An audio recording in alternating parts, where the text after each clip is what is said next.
You're listening to WVUM 90.5, and this is the one and the only show, Talking Taboo. Hi guys, I'm Veronica. Thanks for having me, Paul. I am in COPE, which stands for Counseling Outreach Peer Education at UM, and I'm currently serving as the recruitment chair. So, Veronica, what does it mean to be mentally ill? So there's like different levels of it. I could go into like the boring statistics of it. Like Go juicier. Okay. So basically it means a lot of like the mental disorders we talk about. It could be depression, anxiety, an eating disorder. It could be schizophrenia. And a lot of these things are treatable, but a lot of these things are due to like chemical imbalances in the brain, or maybe just due to like a traumatic event that occurred to you. So that's pretty much what it is. I've heard really good things about the university's therapy and different things like COPE. And why do you think it's so effective? Why do you think just talking to somebody about your problems can actually make a difference in how you think? Because it really gives you a different way of thinking about your problems. The problem is when you have these thoughts, these like really repetitive, obsessive thoughts, you're just kind of stuck in your head with them. So I think it really helps to talk it out and say it out loud, because it really makes you see it from a different perspective. And especially like speaking to a therapist, they really help you realize where the fallacies are in your thinking, because a lot of it is you like rationalize your behavior, you think like too big of little problems. So when somebody helps you realize that, it really helps you regulate it for yourself. So for the most part, to what extent do you think mental illness has to do with mentality and perspective as opposed to like chemical imbalances, or is it a mixture of both? I think it's really a mixture of both. I think it's hard for each individual person to say what it's due to. Because like I said, a lot of people, it can be due to some event that occurred, or maybe just how you're thinking about yourself. There's a thing that my dad always talks about, which is like neuro-linguistics. So really how you talk about yourself, like if you speak about yourself in a positive way, your brain kind of like picks up on that. Your dad Yeah. knows about... So what does your dad do as a profession? Oh, my dad is not in the psychiatric profession whatsoever. But he just knows about He just knows about this, yes. Wow, that's really hot. Is he single?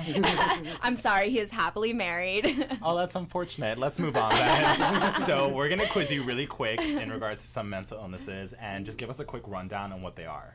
The first one, bipolar disorder.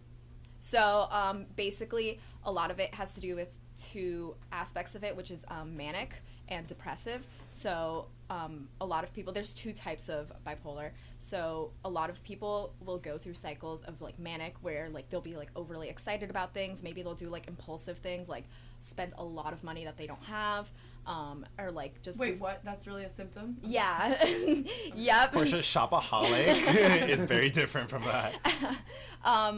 Or maybe just like abandon their families, like just go on a trip or something like that, without really thinking about the consequences, and that can be followed by depression. So it's really a mixture between those two. Okay, and how about we hear this a lot on college campuses, like anxiety. Mm-hmm. And, you know, I feel like a lot of people have anxiety around test time, but, like, there's different types of anxiety, right? Like, some people have anxiety just socially. Mm-hmm. Yeah, there's the different types of anxiety. There's, like, generalized anxiety disorder. There's, like, social anxiety.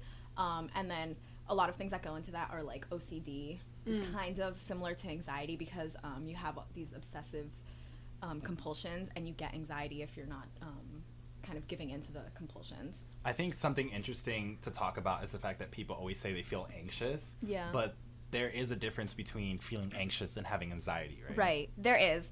Yeah, I feel like people do overuse that word a lot without really knowing the true extent of it. I think we're all a little bit anxious. Like, I think it's just a spectrum of But that. it's different from being From diagnosed having with anxiety. Yeah. Yeah, and I've had my own experience with that. So I do know that there's a difference. Like, I know when I'm feeling anxiety and when I'm feeling anxious. Yeah, so my question here, especially on a college campus, is if you have a friend suffering not just from, like, you know, feeling anxious, but, like, you know, clinical anxiety, how do you help your friend or deal with that? Or say, like, you want to hang out with them, but their anxiety gets in the way of that. How do you go about making sure you're still, you know, you're sympathetic to what they're going through, but you're still able to continue that friendship? Or even worse, how about if it makes them, you know, meaner of a person, or like less fun Not to be the person around. you became a friend with. Right. How do you go about, because you're not going to just drop someone and say, oh, they're going through a hard time, but what if, you know, it's almost hard to do that, to stay with friends? Yeah, Right. so to what point is it your responsibility to really help someone get through Right. what they're going through? So what I think is important is that you're never in the position to fix someone. Like, you can't fix someone. I think everyone has to really focus on themselves. And I think a way that you could just be a good friend is listening, just checking in with them every once in a while, and encouraging them to get help. And that's what COPE's all about. We really want to encourage our like student population to get help from the counseling center, and because it's such like an amazing free resource for our students. So there's been a lot of discussion in today's day and age about mental illness, but I also feel like Hollywood plays a large role in how people perceive it. What did you say? I think Hollywood. Hollywood. Right. What did I say? You said like Hollywood, Hollywood. Yeah. Oh no, well English is my second language, so Yeah. I probably stuttered. Fine. So I think Hollywood definitely plays a large role in how people perceive mental illness. Yeah. There was a movie recently, I forget what it's called, but I think it was about borderline personality disorder, where they show a man Who kidnaps the girls? who kidnaps girls. Oh, definitely know what and- you're talking about. That with looks like a James good- McAvoy. but it's almost like they make this condition into Yeah. a horror movie. So any thoughts? Yeah, I think that definitely adds on to like the, what's the word, like demonizing of Right, mental right. health. Mhm. Because That's a good word. That was juicy. Snaps to you. Thank you. Oh yeah, the movie was called Split, and it was Ooh, even has like a name. dissociative. Yeah, I think because borderline. Oh no, multiple personality disorder is now called dissociative Right. identity disorder. Because it's not politically correct to use borderline. Yeah, like multiple personality. Okay. Yeah, borderline's different. So what's okay? Educate us. So what's So- just I didn't know that. So what's the difference There's between the two? 3 tiers of personality disorders. There's A, B, and C. Yeah, right. Okay, so Write these facts down. If you're driving home right now from 5 p.m. to 6 p.m., jot these facts down. Maybe don't jot them down if you're driving. While you're driving. No, don't do it while Don't you're driving. crash. Yeah, I had to learn this for the MCAT, but I've kind of forgotten the exact things. But there's like schizotypal. Those are part of cluster A. So those are just like what we characterize as like weird behavior. Borderline personality disorder, a lot of it focuses on kind of like impulsive behaviors. So I don't know if that's A or B. Is But- it a matter of like a genetic variation in your DNA that causes that, or Again- are there specific causes for? Like events in your life that may cause you to Right. react differently. So that's kind of like a topic amongst like mental health professionals, because a lot of it can be inherited. A lot of it, like people say, if you have a parent with schizophrenia, you have a 50% chance of inheriting it yourself. And it's interesting because this is a little like biology stuff. I was actually talking to my professor about it a couple of weeks ago, that kind of epigenetics, which is kind of not like with your DNA sequence, but other things that affect it, like methylation of your DNA, acetylation. What do those words mean? So it's kind of how your DNA is packaged. So does anyone else like feel really dumb right now? Yeah, no, yeah, I'm with you. Right. Yeah, totally continue though. It's hard to explain, but basically, It's hard to explain to dumb people, but basically, it's something that can be inherited. Like epigenetics can be inherited. They're starting to find. So again, if it's in your DNA and something causes it, like they think it might be really easily triggered. So in it's your something offspring. like in your DNA that will like remain dormant until there's an event in your life that will trigger it and bring it to the forefront. It's not necessarily like that it's in your DNA and it's gonna exist. Exactly. in you. It doesn't necessarily, like, it's not necessarily going to come out, but it's interesting because, like, some people say if you have schizophrenia, like, in your DNA, smoking pot I was just about to say that, right? Yeah. is going to trigger it. So What does And it is that a mean? Is there real evidence, or is that just some? no, it's Right. actually a thing. My boyfriend, he's in medical school, and he told me about, like, a case. Oh, where, really? like, Oh there was a wow, woman who he's was- smart. Is he single? Nope. Just messing. She's taken. You're listening to WVUM 90.5. So, as I said, like there's been cases of people who like their kids have like erratic behavior all of a sudden. They think it just like came out of nowhere, but it could be like from smoking pot. So you've mentioned schizophrenia several times. Can you specifically define what that means? Well, okay, so I'm currently doing research for the schizophrenia lab at FLIPSY right now. So basically what it means is also what we classify as like, What are you guys researching over there? so right now it's like we're doing like a bilingual study. So we're checking Oh, wow. to see, yeah, it's supposed to be how people like who are either native Spanish speakers or native English speakers who also speak Spanish or also speak English, can like talk about their symptoms depending on which language they're talking about it in.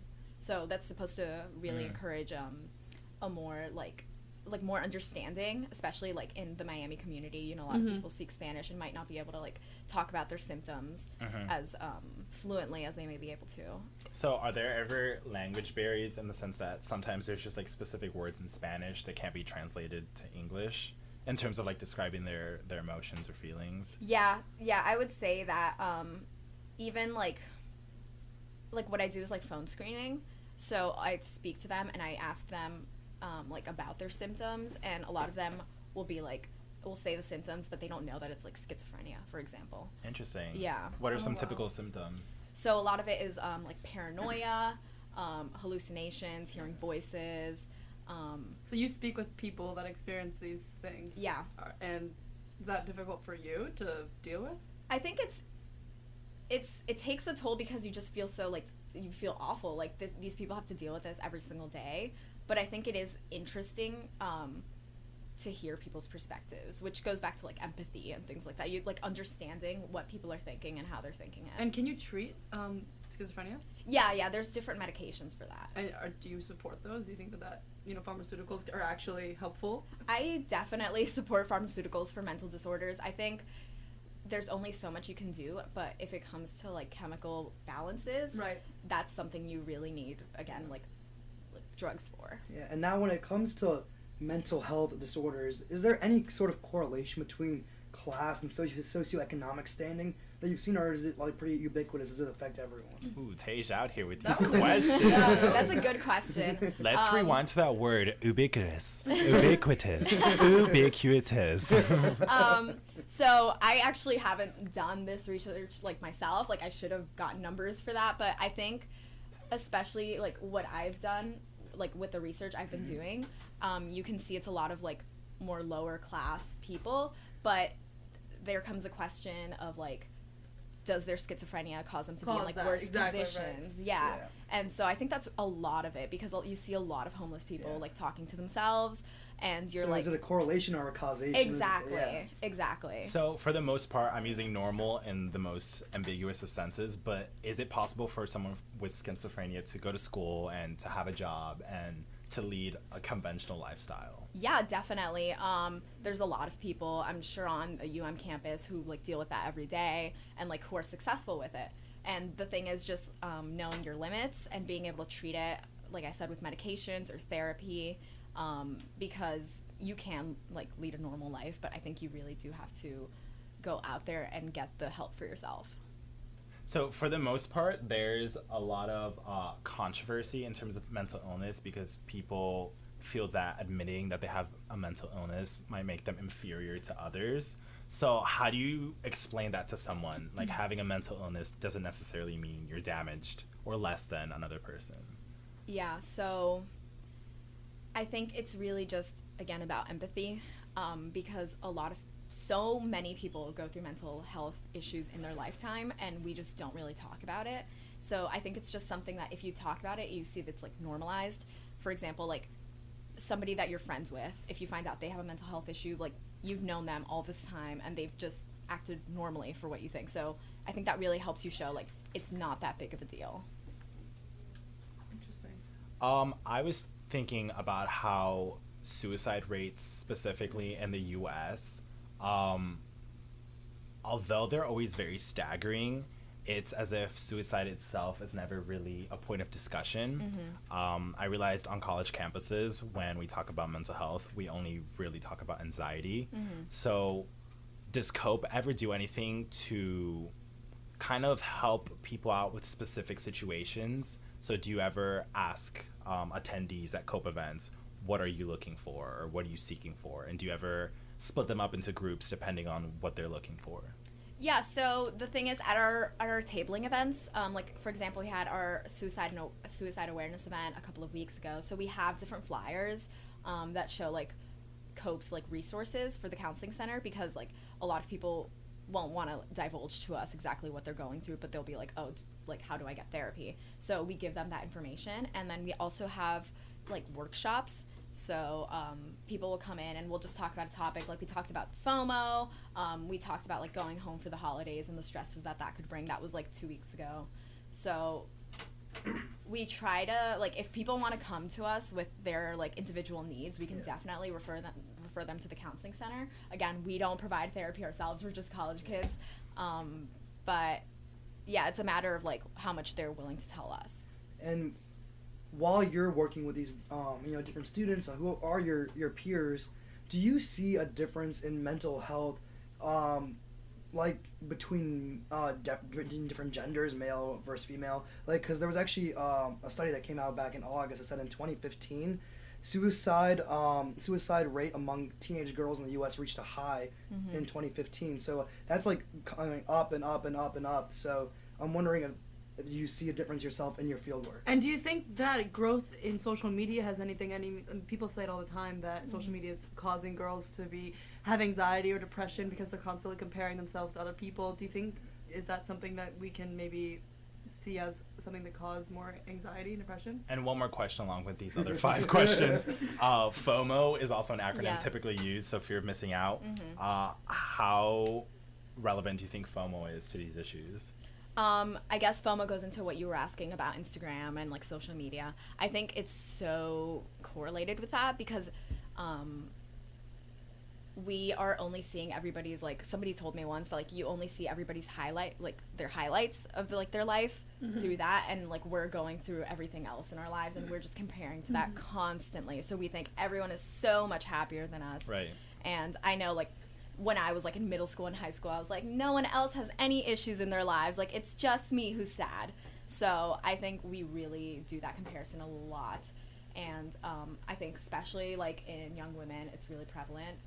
They do say that women have higher rates of suicide and like higher rates of just like mental illness in general. But I think it's also an issue with men who are maybe afraid to come to terms with their mental health issues and like get treatment for it. So for the most part, it's as if phones do have a really like large role in almost causing this increase in mental disorders and mental illnesses and like anxiety and depression. But I don't think if I told someone that, they would take me seriously because they would just say it's a phone. Yeah. So how do you go from explaining that a phone, yes, it's just a phone, but it has really negative consequences to someone? Yeah, I mean, it's because you don't want to believe it because, you know, we use our phones every day, every minute, and it's our everything.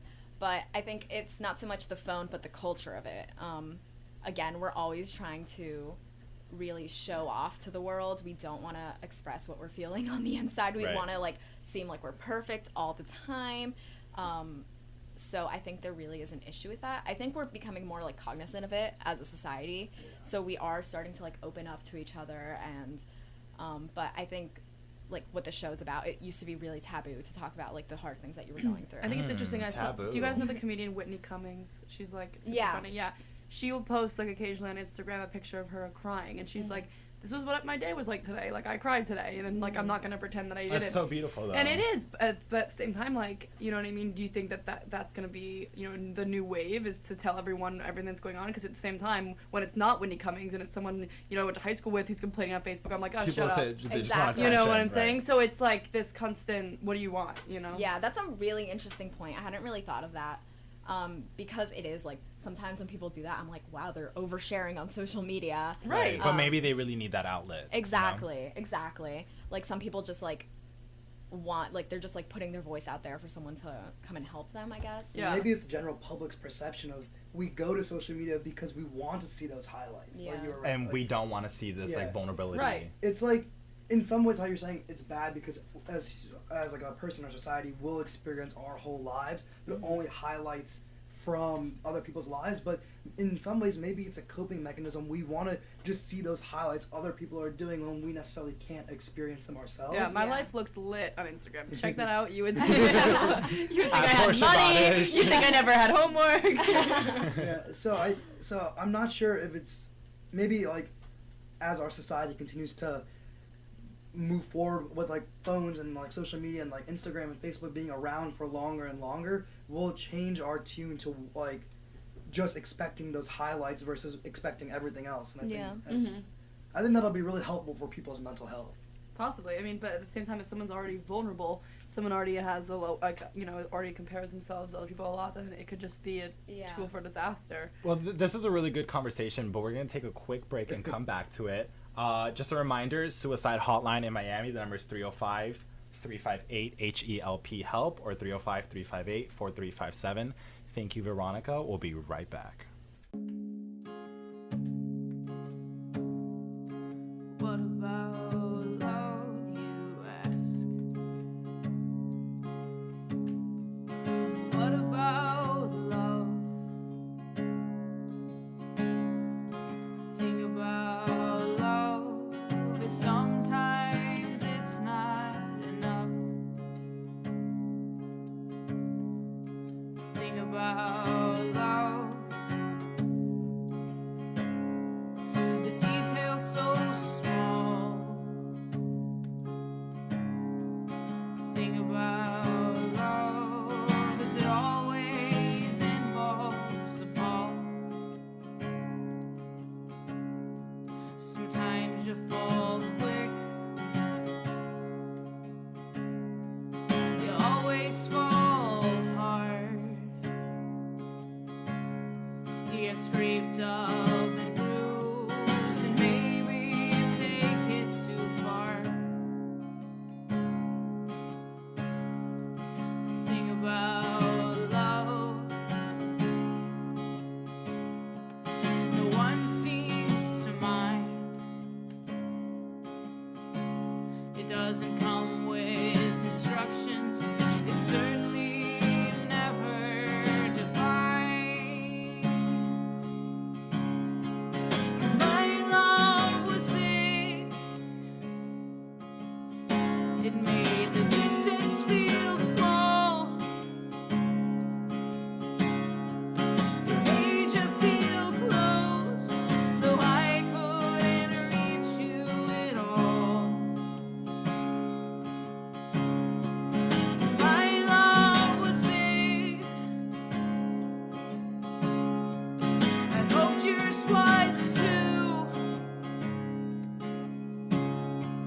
I thought that my will could make that hope come true. But your love was not. Despite what you say, I begged and I pleaded. You just wouldn't meet me halfway. So I'm taking my love, and I'm okay. I'm just fine. I'm learning that more every day. I'm learning to say that I am enough. Shouldn't matter the distance. I've decided to call your bluff. So I'm taking my love, and I'm moving on. I wanted you to know, and that's why I wrote this song. Hey guys, this is Talking Taboo with Paul Schulz, Portia Baudisch, and Tej Joshi, and our very special guest. Veronica. So before we left at the break, we were talking about social media. But before that, I want to give you guys our number just in case you want to text in any ideas or just give us some commentary / feedback Or as just to how anything, we're even a doing. joke, like- If you love us, let us know. If you're single, my number is 407 JK. But here, our number for WVUM is 786-309-8861. Again, 786-309-8861. So text us in. Veronica's in the studio, Tej's in the studio, Portia's in the studio. And Veronica's here from COPE, which just one more time, tell us what that is.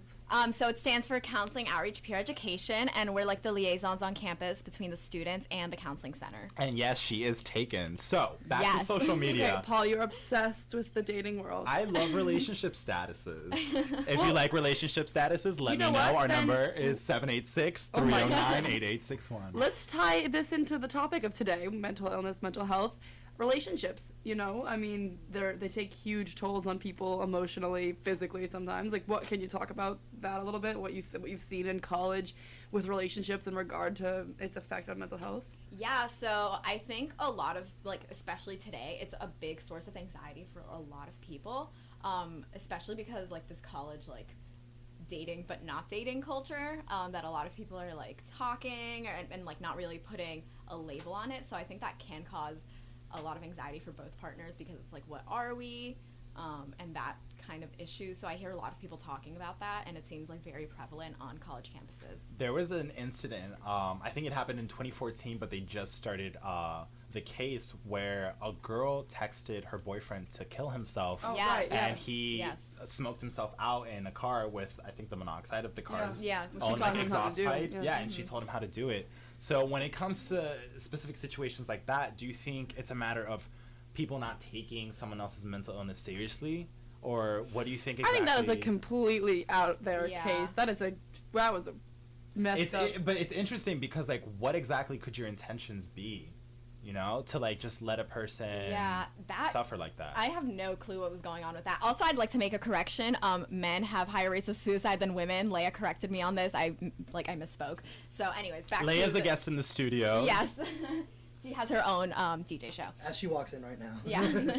So, yeah, I definitely don't know what was going on with that case. It was very famous, and a lot of people have been talking about that because that was just so bizarre. It's like, difficult to gauge what, you know, Yeah. why that happened. Well, because there were two sides of the story. Some people Right. didn't think that she should be, jailed because of it. Some people really did. Yeah, some people, like, she says, I'm pretty sure her reasoning was that, like, oh, he was suffering so much, like, I'm just helping him, like, end it all. But I think if your friend is going through that, 100%, like, refer them to the counseling center, suicide hotline, like, any form of treatment. Suicide is never, never, never, never the option. Right. Yeah, and she was actually charged with involuntary manslaughter.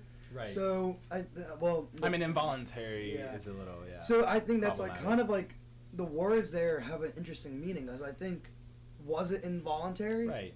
Especially if you're helping someone, you know, coercing someone to make that decision. Just another reminder, suicide hotline here in Miami is 305-358-4357. Tej, you actually mentioned earlier a conversation that I thought was interesting. Yeah, no, it's something that I've always wondered about is, you know, mental health has become like less and less stigmatized, but still definitely is. But physical health, at least temporary ailments, specifically not necessarily being disabled, is not stigmatized. Like someone walks into a room with a broken ankle, they're just, you know, the guy or the girl with the broken ankle. But if someone is like, if you hear about someone in your class or something that had a suicide attempt, that's a whole, oh my god, that person had a suicide attempt. So I'm wondering if you can maybe explain why you think that is.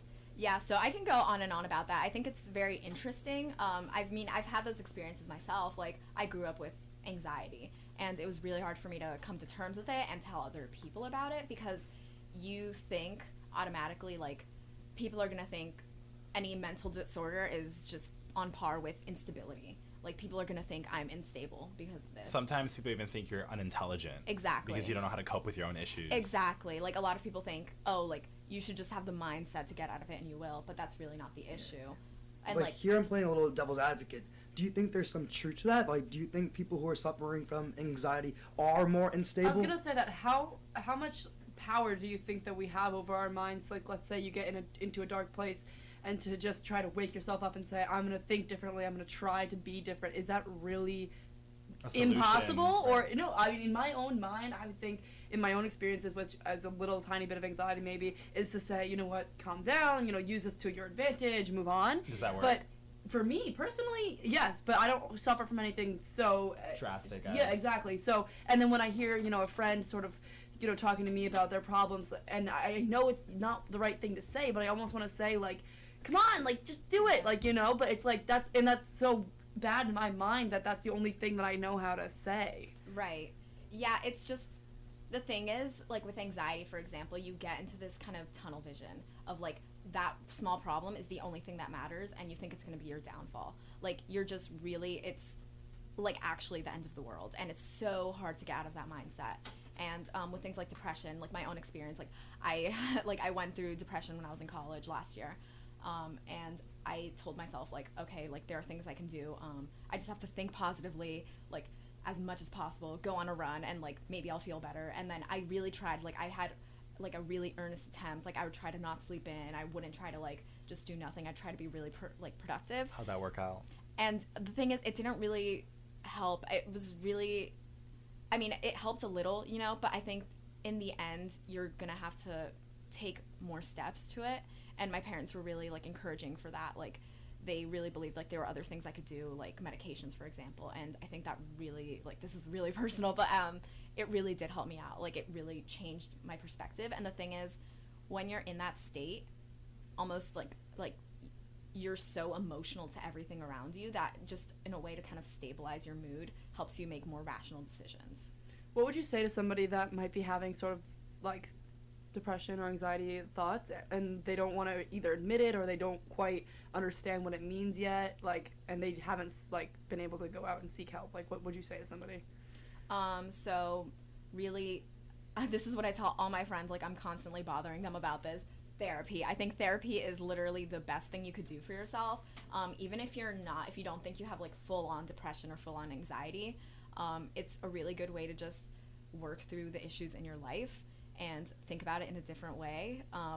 Today in our co-meeting, we were talking about that, how, like, you don't have to be a regular like attendee to therapy at the counseling center to come in. You can just come in like a walk-in and maybe just talk about something that's going on in your life and then leave and not really come back. You don't have to, or come back if you want to. So I think you really need to start looking at it in different perspectives.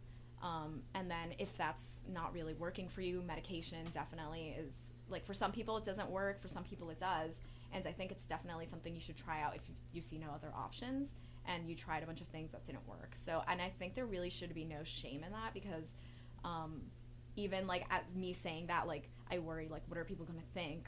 Like, if they knew I'd been on antidepressants. But again, it's like, if you're sick and you have, like, and you need an antibiotic, like, then that's totally fine to do. Exactly. And then exactly what I was talking about earlier about, like, the physical versus the mental. Yeah. And I don't know, do you have, like, maybe, like, working at Cope, do you have, like, times where, like, people you're trying to help, like, peers that you're working with, or, like, oh, like, people are gonna wonder what's, like, wrong with me, and then do you ever use that analogy of, don't worry, this is, like, it's similar to, like, a physical thing, you should, or do you stay away from that because that might drag them into a mindset completely off course? I mean, I think that's a really common analogy in, like, the world, like, about mental health. Like, okay. It's like the whole, like, broken leg thing. So I think it is important to really show the prevalence of it. Like, I think step one is just showing how many of us go through things like this in order to kind of take away the stigma. I think one reason I'm always pretty skeptical is that in high school, I went to a therapist specifically to get diagnosed, and I went to 3 different therapists, and I was diagnosed with anxiety, depression, and bipolar disorder. So one different illness for every therapist. So I guess after that, I almost became a little hesitant to trust therapy, in the sense that I was never given a solid answer. Right. So for the most part, how do you go about really gauging into what type of mental illness do you have? Or is it just a matter of understanding that there is an issue, and even though you can't place a name on it... That's what I was going to say. Is it so important to know the label. Exact name and what, you know? Is it? Maybe it is. Maybe that's helpful. I don't know. So that's actually, like, a really awesome question, like, something I, like, love addressing, because I know a lot of people who go into, like, one session of therapy and they're like, nope, it's not for me, it didn't work out. But I've seen a lot of things, like, therapy is kind of like dating. Like, you have to find the right person. Right. Some people aren't going to click with the first person they talk to, second or even third. I'm actually not good with male therapists. I'm really? much better with female therapists just because of a natural comfort. Oh, we know. Thanks, Portia. Continue, Veronica. So and that's the thing. You have to go, like, maybe they can diagnose you after one therapy session, but you know, like, you don't really know everyone, like, somebody well after, like, one session. And it depends on how much you open up to them in the first place. So I think if you really want, if, like, you're really concerned with knowing, like, what it is exactly you have, you'd have to go, like, repeatedly, you know, like, build rapport with this therapist and, like, have them get to know how you think, like, what your like, worries are, like, how it's affecting your life. Now, I know group therapy is also an option. Have you ever personally gone into group therapy, and do you feel like it's beneficial? I haven't, actually. I've always, like, wanted to, just really to see what the experience is like, and it sounds like a really, like, good experience. But we do have that on campus, and it's, like, free, so you can go to whatever group therapy session you want. It's definitely something I'm willing to try out at some point, because it's, like, a very big bonding experience, and usually there's, like, a common theme or something, right? Exactly. Common problem that most people have. There's topics. Do you know what we focus on UM's campus? I think we have, Like, there's several themes, several. I mean, because I'm thinking if Yeah. anyone's listening right now and they're like, oh, maybe, you know what I mean? Like, what do we I know offer? specifically we do have an LGBTQ Right. group where people who might have a hard time coming out can come in together in a safe space Yeah. and talk about their experiences. That's great. So, I mean, knowing that they have that, they probably have a lot of other alternatives that make people feel comfortable. yeah, like, I think we have a whole wide range, and I think part of it is just you see that other people are going through this, and Right. you're not alone. And you don't feel insane, because I know sometimes when you're stuck in your own thoughts, especially at night, you tend to, like, overthink everything, and you feel kind of crazy and this, like, sense of instability because you think you're the only one, like, overthinking. Yeah. But in group therapy, it's so easy to see that other people are thinking just as much as you, or maybe even more. And so that sense of validation, I think, really does help. Yeah, like, 100%, because a lot of, like, mental illnesses just causes, like, circular thinking, just going back and forth, and you're just stuck in this cycle of thinking, and you really need something to break that, like, which is usually other person, like, intervening in your thoughts and, like, being able to give you feedback, and that's, like, what therapy is about. And now, I know we wanted to touch on, well, Tej touched on this earlier, but in terms of class, but race. How does race play a role in mental illnesses? Because I know certain racial groups almost kind of don't validate mental illness. Yeah. It's taboo in certain Well, that's communities. more cultural groups than Yeah. racial groups. So, like, yeah, you know, culturally- around the world. Right. Right? Maybe not just here in America, but I feel like On a global scale. yeah. And I don't know any specific examples, but maybe you do, Veronica, and I think those would be really interesting. Yeah, so, I mean, I'm Hispanic, so usually, like, the stereotype around it is that, like, Hispanics don't talk about those things, like, it's very taboo. Thankfully, my family is very, like, understanding, very open-minded about these things, so it was never really an issue for me to talk about. But I know a lot of people who have mentioned, like, that in their family, those things are kind of, like, hush-hush, and even with things like autism, like, there's been people who say, like, there's been, like, an autistic member of their family, and, like, their family, like, refuses to acknowledge it and get them the help that they I've seen that need. before in a lot of. So I'm like, my family's from India, and I've seen a lot of other Indian families that a lot of people around the family will think maybe one of the children is on the autism spectrum and they should get some medical help, and the family will just not ever go see a doctor about Yeah. it because of the stigma that goes along with it. Exactly. I think it's also sometimes comes down to reputation. If people have a closed mind about mental illness, it's hard to acknowledge that you might have a family member with a mental illness because other people might see your family as damaged. Definitely. Like we said. Definitely. And it makes you think, like, it makes you think, like, maybe the families are thinking, what did we do wrong? You know, that, like, caused this. But in the end, it doesn't really have to do with that. Sometimes it's just chemicals. And I think part of, like, the stigma is, like, you're not thinking, I have anxiety. You're thinking, I'm a person, like, now, like, I'm a person with anxiety. Like, that label is going to follow me forever. So a lot of people think of it in terms of that, and that can be really daunting to put that label on yourself, so.